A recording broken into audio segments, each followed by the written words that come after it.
பாரதி நிகழ்ச்சியோடு இணைந்து கொண்டிருக்கின்றோம். பாரதி நிகழ்ச்சியில் அடுத்த பகுதியான பெண்ணாளுமை பகுதியூடாக இணைந்து கொள்ளப் போகின்றோம்.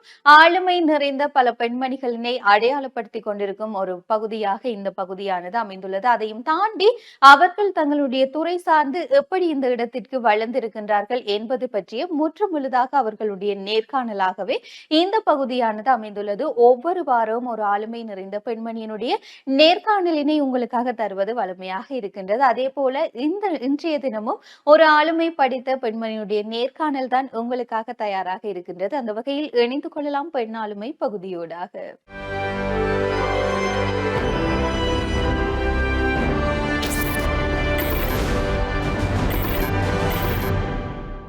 நேர்கள் அனைவருக்கும் காலை நேர வணக்கங்கள். மற்றும் ஒரு பாரதி நிகழ்ச்சியில் பெண்ணாளுமை பகுதியூடாக உங்கள் அனைவரையும் இன்றைய காலை பொழுதில் சந்தித்திருக்கின்றேன். வார வாரம் பாரதி நிகழ்ச்சியில் பெண்ணாளுமை பகுதியூடாக ஒவ்வொரு ஆளுமையான பெண்களை நாங்கள் அடையாளப்படுத்தி வருகின்றோம். குறிப்பாக இன்றைய நாளிலும் அவ்வாறான ஒரு பெண்மணி தான் எங்களுடைய கலையகத்துக்கு வருகை தந்திருக்கின்றார். அவரைத்தான் இன்றைய நாளில் எங்களுடைய பாரதி நிகழ்ச்சியூடாக நாங்கள் கலந்து கொள்ள காத்து கொண்டிருக்கின்றோம். குறிப்பாக ஒரு ஆசிரியர் என்று சொன்னால் இந்த கல்வி சார்ந்த பல்வேறுபட்ட விடயங்களை நாங்கள் கதைப்பது உண்டு. ஆனால் இன்றைய நாளில் பல்முக திறமை கொண்ட ஒரு மனிதரைத்தான் நாங்கள் சந்திக்க போகின்றோம். குறிப்பா ஆசிரியர் என்பதை தாண்டி ஒரு சைவ பிளவர், ஆன்மீக பிரசாரகர், வில்லிசை கலைவாணி மற்றும் ஒரு ஆன்மீக பேச்சாளராக கூட இவர்கள் இருக்கிறார்கள். இவரோடு சேர்ந்துதான் இன்றைய நாளில் எங்களுடைய பாரதி நிகழ்ச்சி கடந்து செல்ல காத்து கொண்டிருக்கிறது. குறிப்பா நாங்கள் சொல்லுவோமாக இருந்தால் பாடசாலை வாழ்க்கை என்பது எல்லாராலும் மறக்க முடியாதது ஒன்றாகத்தான் இருக்கும்.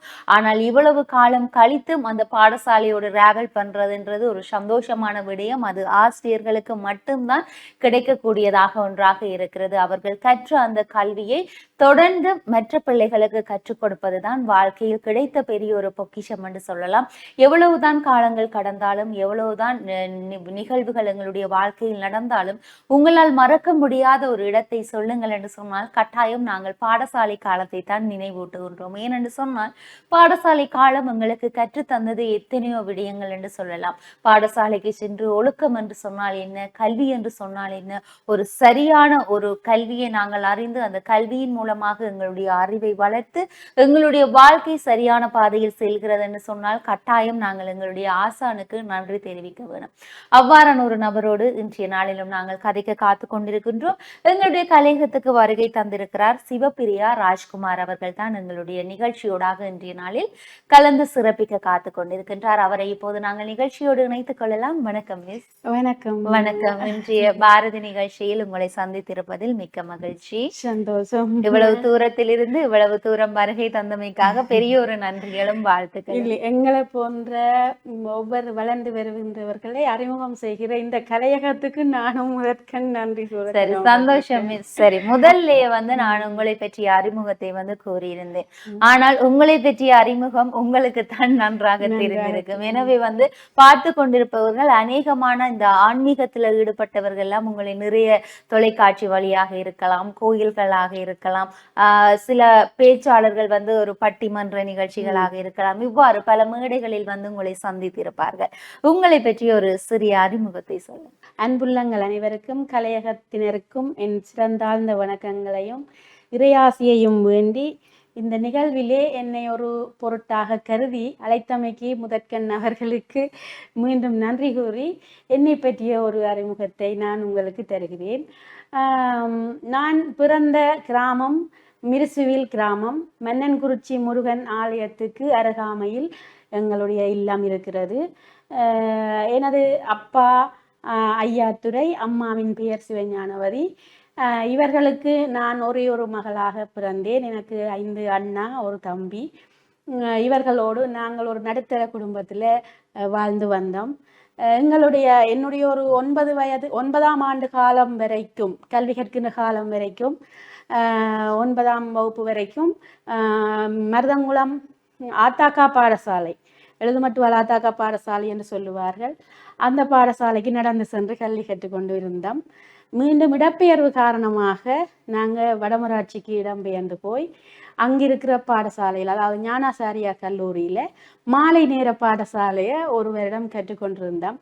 அந்த ஒரு வருட காலத்தை முடித்து கொண்டு மீண்டும் நான் 11ஆம் ஆண்டு கற்கிற காலப்பகுதியில் மீண்டும் கொடிகாமம் திருநாவுக்கரசு மகா வித்தியாலயத்துக்கு என்னுடைய சாதாரண தர பரீட்சைக்காக அங்கு படித்து கொண்டிருந்தேன். அங்கு ஒரு நல்ல பெறுபேற்றை பெற்று நல்ல அதிபர் ஆசிரியர்களுடைய வழிகாட்டலே நல்ல தலைமைத்துவம் மிக்க ஒரு மாணவியாக என்னை அவர்கள் வளர்த்ததற்கு இன்றைக்கும் நான் நன்றி கூறுவது அவர்களும் அறிந்த விடயம்.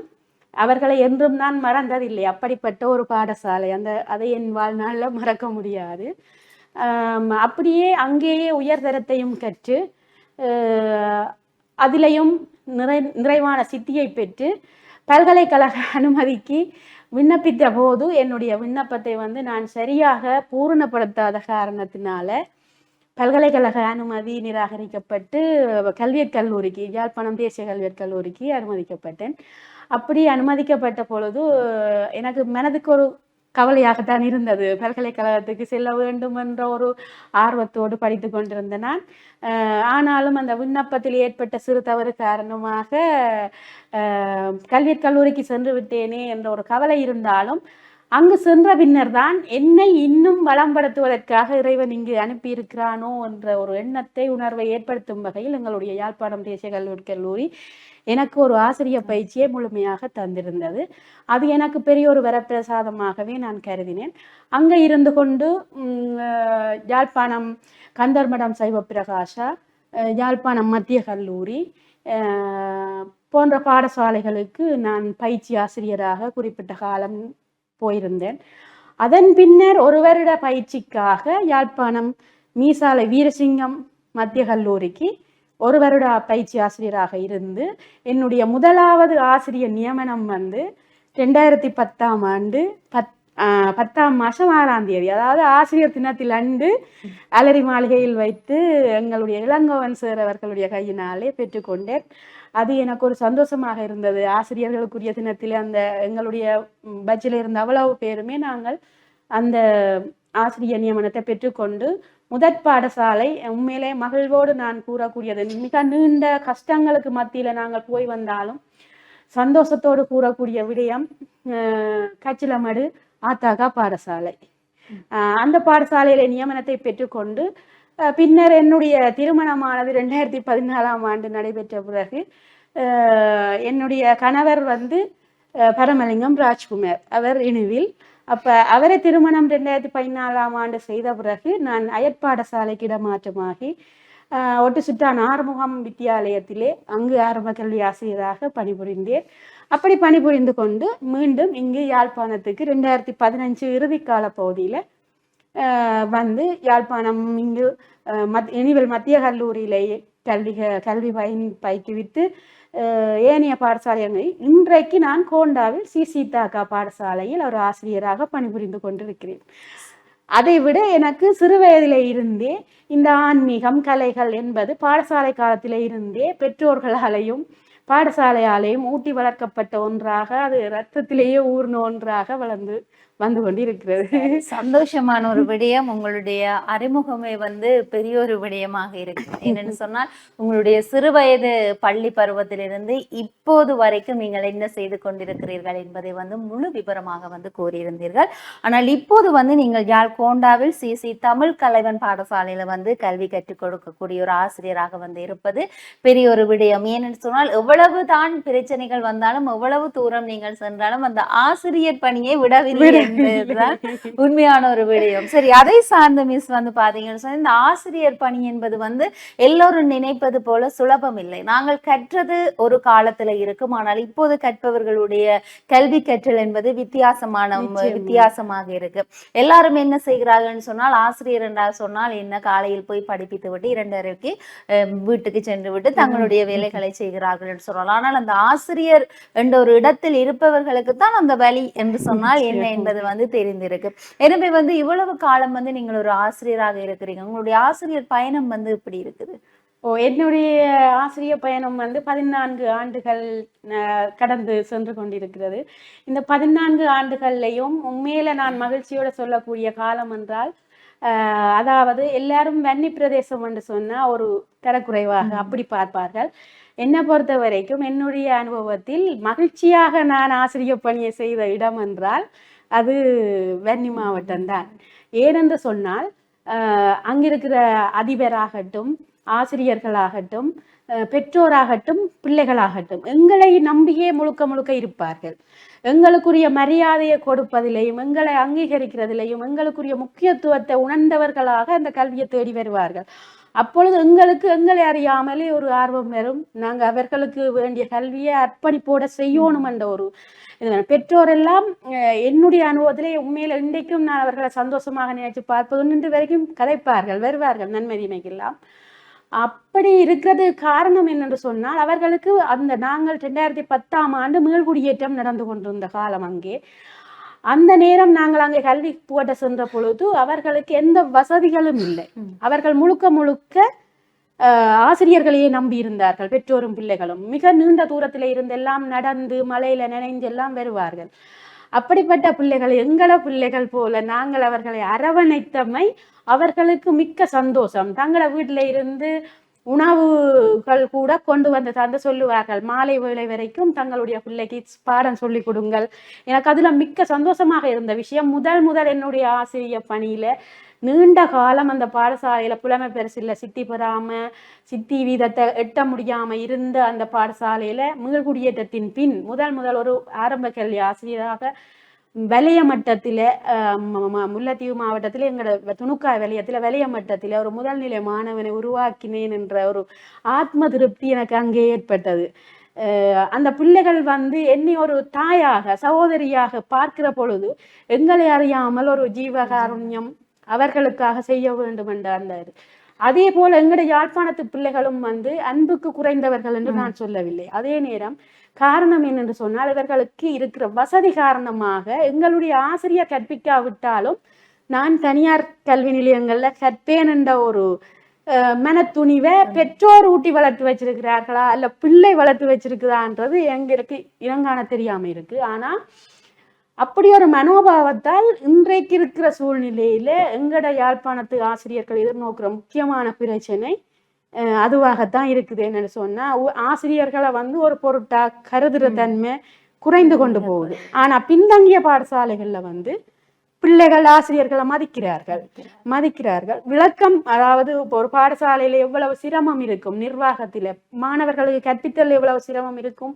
என்று தெரியாத பெற்றோர்கள் தான் சில வேளைகளில் ஆசிரியர்களோட இடர்படுவார்கள். அதை புரிந்து கொண்டவர்கள் ஒருபோதும் இடர்படுவதில்லை. கட்டாயம் ஆசிரியர் பணி என்று பார்க்கும் போதே இந்த விமர்சனங்கள் இப்போது அதிகமாக கொண்டிருக்கிறேன்னு தான் சொல்லலாம். ஏனென்று சொன்னால் சாதாரணமாக ஒரு தொழிலை ஆரம்பித்து என்ன செய்வார்கள் என்று சொன்னால் இந்த அரசு வேலையில் இருப்பவர்களை விமர்சிப்பது தான் பலருடைய ஒரு வேலையாக இருக்கிறது. அவர்கள் எவ்வளவுதான் விமர்சித்தாலும் உங்களுடைய கல்வி குறையவில்லை என்று தான் சொல்ல முடியும். தேடி தேடி எந்த மாவட்டமாக இருக்கலாம், எங்காக இருக்கலாம், அங்கு இருப்பவர்களுக்கு உங்களுடைய கல்வியை நீங்கள் கொடுத்து கொண்டுதான் இருக்கிறீர்கள். உங்களுடைய பணி இன்னும் தொடர வேணும் என்று சொல்லித்தான் நாங்க நினைக்கிறோம்.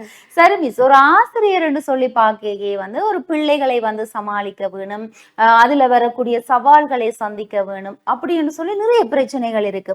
இருந்தாலும் நீங்கள் ஒரு ஆசிரியராக இருந்து கொண்டு இன்னும் பல ஒரு பல்முகத்தன்மை வாய்ந்த ஒரு பெண்ணாக நீங்கள் இருக்கிறீர்கள் ஆன்மீகத்தில்.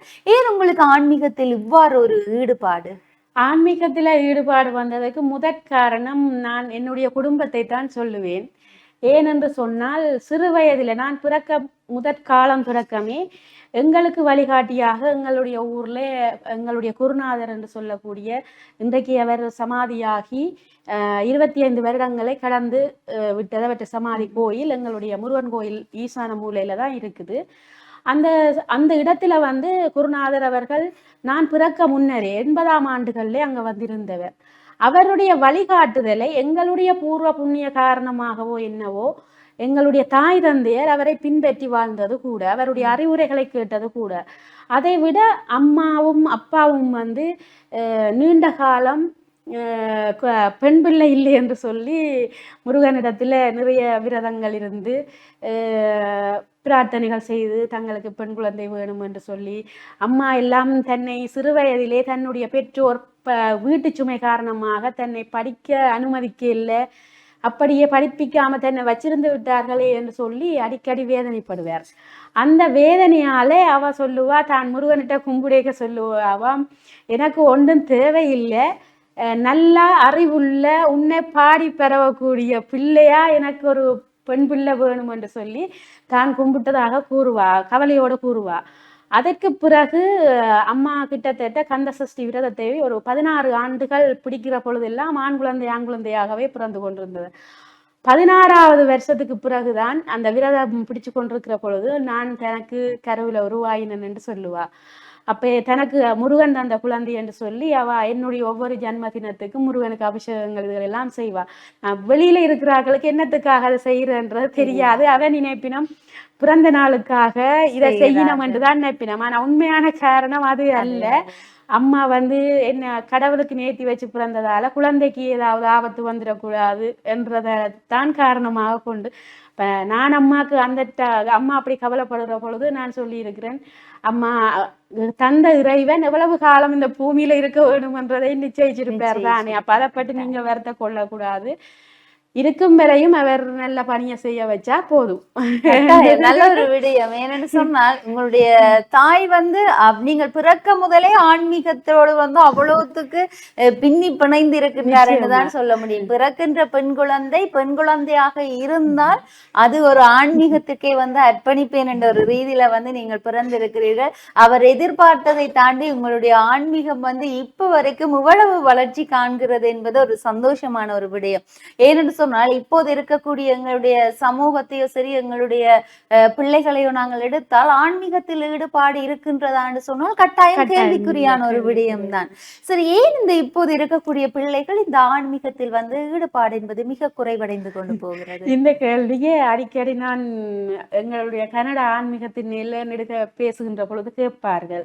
இதற்கு நான் சொல்லக்கூடிய ஒரே ஒரு விடயம் என்னென்று சொன்னால், நான் முன்மாதிரியாக இருந்தால்தான் என்னுடைய இளைய தலைமுறை என்னை பார்த்து பின்பற்றும். நான் ஒரு ஆலயத்துக்கு செல்லுகிற பொழுது கையில தொலைபேசியை மட்டும் கொண்டு போனால் என்னுடைய பிள்ளை நினைக்கும் கோயிலுக்கு போகின்ற பொழுது தொலைபேசியை தான் கொண்டு போக வேண்டும் என்று. ஆனா அதே நான் ஒரு அம்மாவாக ஒரு அப்பாவாக கோயிலுக்கு கொண்டு போக வேண்டிய பொருட்கள் என்ன என்பதை என்னுடைய பிள்ளைக்கு கூறி, கோயிலுக்கு போகிற பொழுது எப்படி போக வேண்டும் என்ற முறைகளை கூறி, அதை சின்ன வயதிலேயே நாங்கள் ஊட்டி வளர்த்து அவர்களை இப்படித்தான் கோயிலுக்கு போக வேணும், போனா முதல்ல இன்னதைத்தான் கும்பிட வேணும் என்றதை என்னுடைய தாய் எனக்கு சொல்லி வளர்த்திருந்தார். அங்க கோயிலுக்குள்ள போனா என்ன செய்ய வேணும் செய்யக்கூடாதுன்றதை கூட என்னுடைய தாயார் எனக்கு அடிக்கடி சொல்லுவார். கோயிலுக்குள்ள போய் யாரோடையும் கதைச்சாலாம் அப்ப சிறு வயதில் எனக்கு கோபமாக இருந்தது. ஆனா இப்ப அதை நினைத்து நான் பெருமைப்படுகிறேன், சந்தோஷப்படுகிறேன். என்றால் எங்களுடைய வீட்டில் எல்லாரையுமே அம்மா எப்படி என்று சொன்னால் டப்பண்டு கண்டிச்சிருவா. கோயிலுக்குள்ளேயே சத்தம் போடக்கூடாது, கதைக்க கூடாது, புராணம் படிச்சு கொண்டிருக்கணும், அதை கேட்டு அந்த கதையை போய் அம்மாவுக்கு நாங்க சொல்ல வேணும். அப்படி வளர்ந்ததுனால நான் இப்ப இருக்கிற சமுதாயத்துல வளர்ந்து வார இளம் பிள்ளைகளை குறை கூற மாட்டேன். அப்பா அம்மா அவர்கள் அதை பின்பற்ற வேண்டும், அதை பார்த்து பிள்ளைகள் பின்பற்ற வேண்டும். நாங்கள் தவறான முறையில நடந்து கொண்டு பிள்ளைகளை கோயில கும்பிடுனா பிள்ளை கும்பிட மாட்டேன். இதுதான் இன்றைக்கு இருக்கிற பெரிய பிரச்சனை. சரியாக சொன்னீர்கள். அதாவது தாய் தந்தை செய்வதைத்தான் பிள்ளை செய்யும் என்பது உண்மையான ஒரு விடயம். அந்த காலத்தில் தாய் தந்தை கஷ்டத்தை காட்டி பிள்ளைகளை வளர்த்தார்கள். அதற்கேற்றால் போல் பிள்ளைகள் படிப்பில் அதிகம் சித்தி பெறாவிட்டாலும் அந்த தாய் தகப்பனுடைய அந்த கஷ்டத்தின் மூலமாக உலக அறிவு என்பதை அதிகமாக கொண்டிருந்தார்கள். ஆனால் இப்போது இருக்கக்கூடிய ஜெனரேஷனும் இனி வரப்போற ஜெனரேஷனும் என்ன செய்வார்கள் சொன்னால், பிள்ளைக்கு கஷ்டத்தை காட்டக்கூடாதுன்னு சொல்லி அம்மாக்கள் கடனை வாங்கி அந்த பிள்ளைகளுக்கு தேவையானவற்றை செய்து அந்த பிள்ளைக்கு கஷ்டம் என்றால் கூட என்ன என்பதை காட்டிக் கொள்கின்றார்கள். இல்லை, ஒரு நடுத்தர குடும்பத்தில் இருக்கக்கூடிய தாய்மார்கள் கூட அதனால கூட பிள்ளைகள் வழி தவறி போவதற்கு பெரிய ஒரு காரணமாக இருக்கிறது. சரி, நீங்க ஒரு ஆன்மீகத்துல இவ்வளவுத்துக்கு ஈடுபாட்டா இருக்கிறதுக்கு உங்களுடைய தாயார் தான் காரணம். சரி, ஆன்மீகத்துல ஈடுபாடா இருக்கிறீர்கள், ஆசிரியராக இருக்கிறீர்கள், அதை விட ஒரு திருமணமான ஒரு பெண்ணாக இருக்கிறீர்கள். திருமணமான ஒரு பெண் என்று சொன்னாலே வீட்டுல நாங்கள் நினைத்து பார்க்காத அளவுக்கு உங்களுக்கு வேலைகள் என்பது அதிகமாக இருக்கும். பிள்ளைகளை பார்க்க வேணும், பாடசாலைக்கு அனுப்ப வேணும், நீங்கள் பாடசாலைக்கு செல்லணும், உங்களுடைய வீட்டு வேலைகளை பார்க்கணும். இவ்வாறு இருக்கும்போது கட்டாயம் ஏதோ ஒரு சப்போர்ட் எங்களுக்கு இருந்தால்தான் நாங்கள் இவ்வளவு விடயத்தையும் செய்ய முடியும். இவ்வளவுத்துலயும் நீங்க செய்யறதுக்கு உங்களுக்கு அதிகமா சப்போர்ட் பண்றது யார்? திருமணத்துக்கு முன்னர் பெற்றோராக இருந்தால் நிச்சயமாக திருமணத்துக்கு பின்னர் என்னுடைய வாழ்க்கை துணைவர் தான், அதுல மாற்று கருத்து இல்லை. என்னுடைய கணவர் எனக்கு சொல்ற ஒரு விடயம், எந்த ஒரு நான் வெளி நிகழ்வுகளுக்கும் செல்வதை ஒருபோதும் தடுக்கிறதில்லை. ஒன்றே ஒன்று சொல்லுவார், தனக்கும் பிள்ளைகளுக்கும் தேவையானதை நீங்க செய்து தந்தா போதும். ஏனென்றா இவர் அன்பா சொல்ற விஷயம் அப்படி என்று சொன்னா, நான் சிறு வயதுல இருந்து சமைக்க பழகி இல்லை. அப்ப நீங்க சமைச்சு வச்சுட்டு நீங்க என்ன நிகழ்வுக்கு போறேன்னாலும் தானே கூட்டி கொண்டு போவார். இப்ப நான் ஒரு இடத்துக்கு ஒரு நிகழ்வுக்கு போகணுமா தானே சேர்ந்து வருவார், ஒத்துழைப்பு செய்வார், பிள்ளைகளை பார்த்து கொள்ளுவார், நான் அந்த நிகழ்வை செய்து முடிச்சு வரும் வரைக்கும். அப்படியான பூரணமான ஒத்துழைப்பு எல்லாம் இவர் எனக்கு செய்து கொண்டிருந்தவர். இப்பொழுது ஆள் வெளியூர்ல நிற்கிறார். வெளியூர்ல இருந்தாலும் எனக்கு சொல்ற விஷயம் ஒன்றே ஒன்றுதான், நீங்க பிள்ளைகள விஷயங்கள்ல கவனமாக இருந்து அவர்களுக்கு செய்ய வேண்டியதை செய்து கொண்டு உங்கள் பணியை செய்யறதுக்கு நான் ஒருபோதும் மறைக்க மாட்டேன்னு சொல்லுவார். அப்ப அந்த ஒரு விஷயம் போதும். ஆனா நிறைய எனக்கு ரிஸ்க் எடுக்க வேண்டி இருக்கும். ஏனென்று சொன்னா பாடசாலைக்கு போவேன், போயிட்டு வந்து பிள்ளைகள வேலையெல்லாம் பார்க்க வேணும். என்னுடைய தனிப்பட்ட நிகழ்வுகளாக இருக்கட்டும், இப்ப பேச்சு கொண்டுக்கு போறனா இருக்கட்டும், என்னவாக இருந்தாலும் நான் பிள்ளைகள் நேரத்தை அதுக்கு நான் எடுத்துக்கொள்றதில்லை. நித்திர முழிச்சாவது நான் என்னுடைய நிகழ்வுக்காக என்னை தயார்படுத்துவேனே தவிர பிள்ளைகளுக்குரிய நேரத்தை ஒதுக்காமல் என்னுடைய பிற நிகழ்வுகளுக்கு என்னுடைய நேரத்தை நான் ஒதுக்குறதில்லை. அதனால எனக்கு குடும்பத்துல இந்த நிகழ்வுகள் சார்ந்து இடர்பாடுகளை நான் எதிர்கொள்ளாம என்னால மேனேஜ் பண்ணக்கூடிய மாதிரி இருக்குது. அதுக்கு இப்ப சில குடும்பங்கள்ல வந்து பிற நிகழ்வுக்கு போனோடனே இடர்பாடுகள் வரும், குடும்பத்துல சண்டை வரும், பிரச்சனை வரும். அப்படி இல்லாம எனக்கு உண்மையிலேயே என்னுடைய நிகழ்வு எல்லாத்துக்கும் நான் போகக்கூடிய மாதிரி எனக்கு ஒத்துழைப்பு, நான் பிற படிப்புகளாக இருக்கட்டும் என்னத்துக்காக இருந்தாலுமே என்னுடைய கணவர் உண்மையிலேயே எனக்கு அதுல பூரண ஒத்துழைப்பு நல்கி இருக்கிறார். தனக்கு தெரியாட்டிலும் நீங்க அதை செய்யுங்கன்னு சொல்லுவார்.